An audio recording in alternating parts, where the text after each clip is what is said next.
Hi, I'm Stewart Spinks and welcome to episode 185 of my podcast, Beekeeping Short and Sweet. It's been a chilly old week. I'm here to advocate you sell some of your honey, and I've had a trip to Milton Keynes to stock up on some honey room equipment.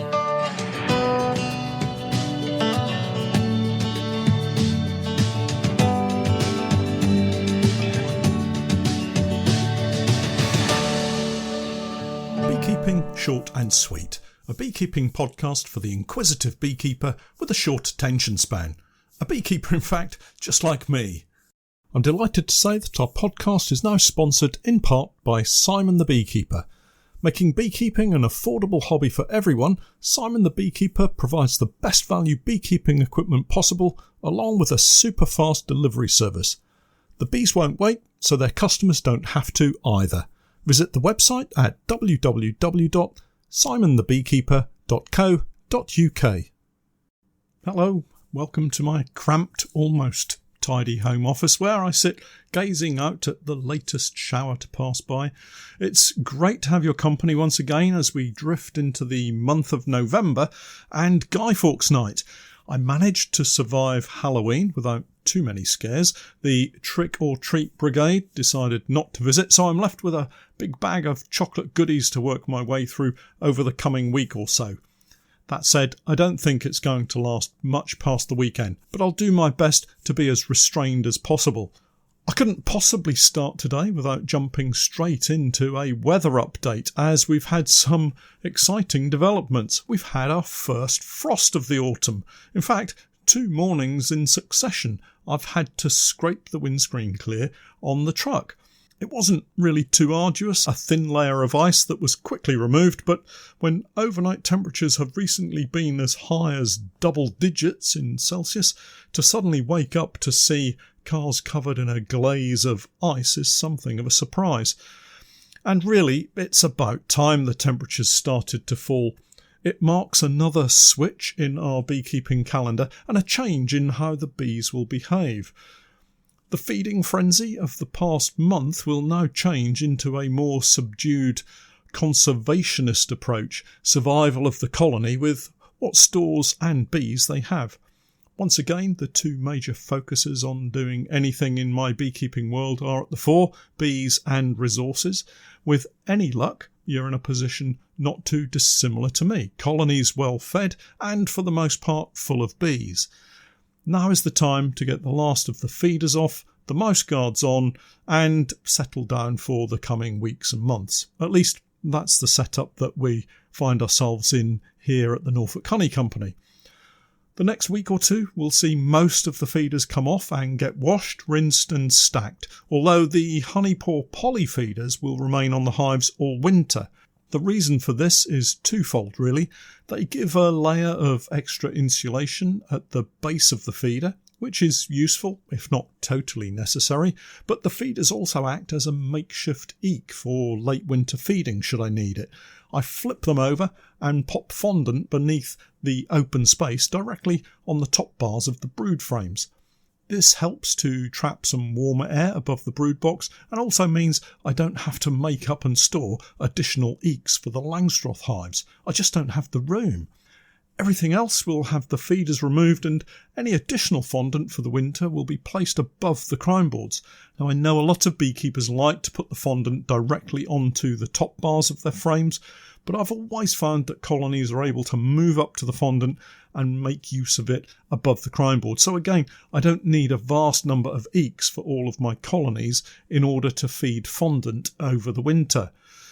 I hope you've managed to get your bees prepared for the winter months. I think the late warmth we've had has allowed the colonies to pack away lots of food stores, so that shouldn't really be a problem. And if colonies are queen right, there shouldn't be a great deal to worry about. I know, having said there's nothing to worry about, I know that some of you will already be worrying and trying to second guess if what you have or haven't done is the right thing or if you've made a mess of things. That's just beekeeping, I'm afraid. It does get a little easier when you have a number of colonies, but if you're sat with just 1 or 2, it can be a nervous wait. I often say how lucky I am having the number of colonies that I have. A mistake here and there is frustrating and annoying, especially if it leads to a dead colony, because it's lost income, so there's no enjoyment to be had. But with around 100 plus colonies going into these colder months, it isn't such a big issue for me if we lose a few, because spring splits will soon allow us to rebuild, and some would say if a colony can't survive winter, then it probably shouldn't have been in the hive in the first place, meaning it should have been shaken out or united with something else. That said, if you only have one colony, or maybe 2 or 3, 10 even, each colony is really precious to you, and you're likely to do all you can to try to get them through into the next spring. I remember thinking increasing colonies seemed so difficult back when I was just starting out, but actually it is really quite simple. Experience will teach you when to split, and more importantly, when not to split, and soon you'll find yourself with too many colonies. For now though, wrap them in cotton wool and ease them through the winter. Just for clarification, don't literally wrap them in cotton wool. It was just an expression. While we're on that point, I don't wrap my hives in anything, apart from some chicken wire, if I think woodpeckers are going to be a problem. But other than that, it's just single-skinned wooden hives or the more recent poly hives. I've never felt the need to use additional insulation, and the colonies all behave in different ways. I suspect that this is down to genetics, and although I've collated no specific information, I regularly have colonies that perform fantastically well in the spring, having survived and even flourished through late winter, housed in both wooden and poly boxes. And I've had colonies die out for no apparent reason, again in both types of material. Sometimes you just lose a colony because, well, they just die, no fault of the beekeeper. And as I say, I think it's just down to genetics. Keep a watchful eye on your colonies. If you do lose any, get them closed up and cleaned out as soon as practically possible. Changing the subject now, I wanted to mention selling honey. Let's face it, we spend a small fortune on our bees, various bits of kit, treatments, more kit. In fact, the costs just seem to keep going up. Add to that the increases in fuel and heating costs, and it's getting really expensive. So, even if you only have one hive, it makes sense to produce a little spare honey to sell and maybe offset the cost of your beekeeping.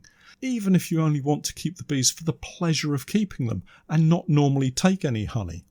People love local honey, and more of us are trying to think of our carbon footprint and buying more sustainably. There are a few things you need to do to make sure you're doing it right, but once you have those nailed, it's not that tricky. In fact, it's really rewarding. Things to consider then: hygiene. How and where are you extracting and bottling your honey? At home, the kitchen is perfect.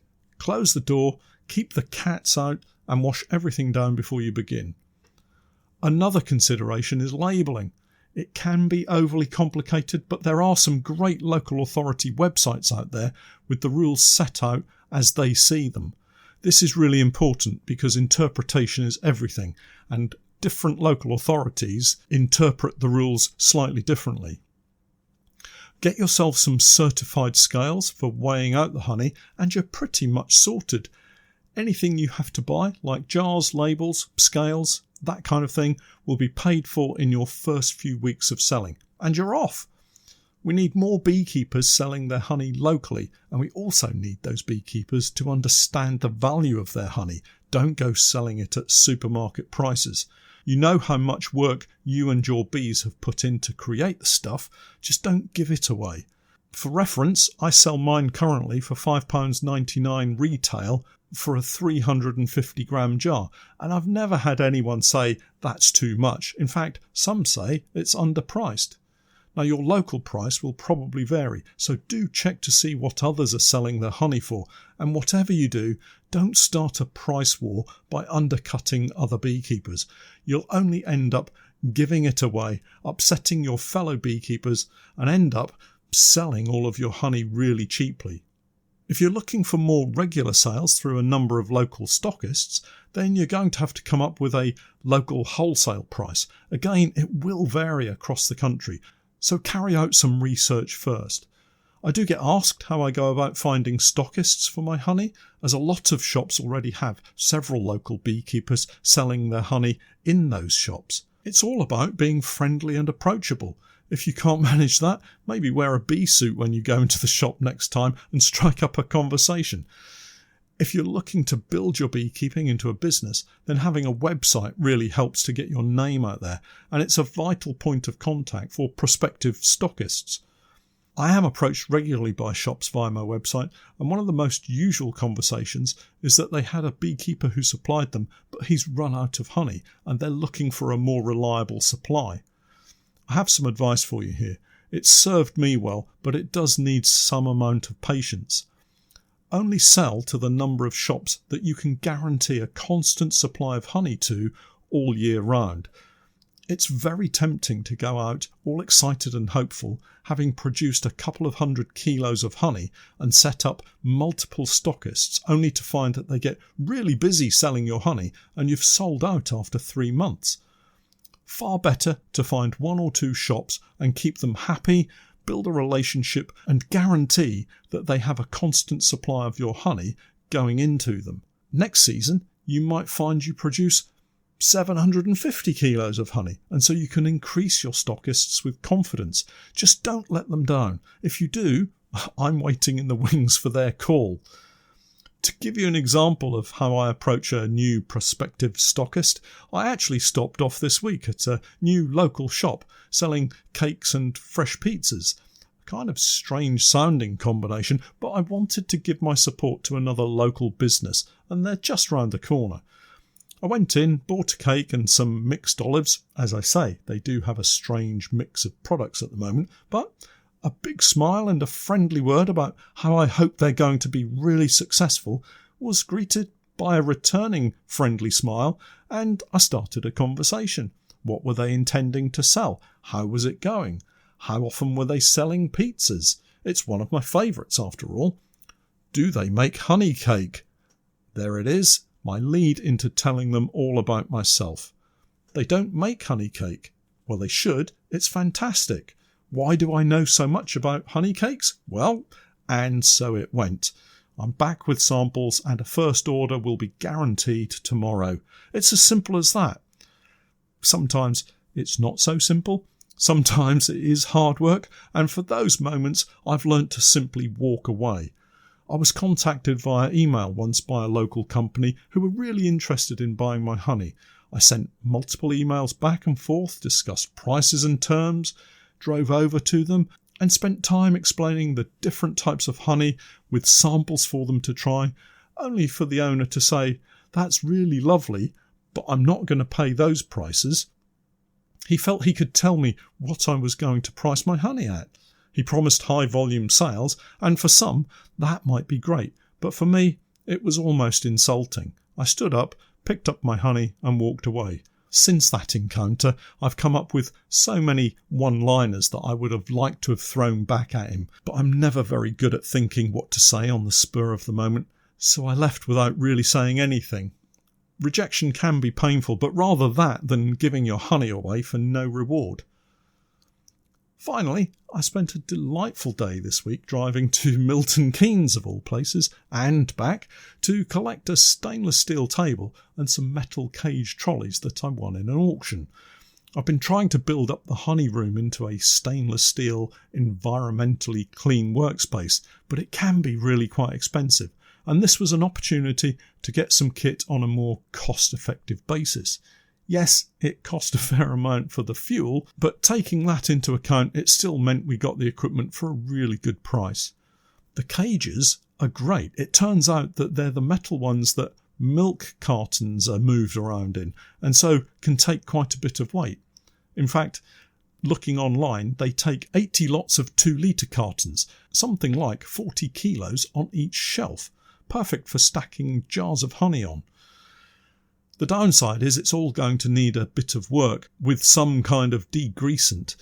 It came from a large commercial bakery that had closed, and although the sign on the door said it had a 5-star hygiene rating, everything seemed to be covered in a layer of grease. Oh well, rubber gloves and wash bucket at the ready. It is that time of year. Cleaning, washing, scrubbing, and repeat. Watch out for the video from the honey room and I'll show you what I've bought.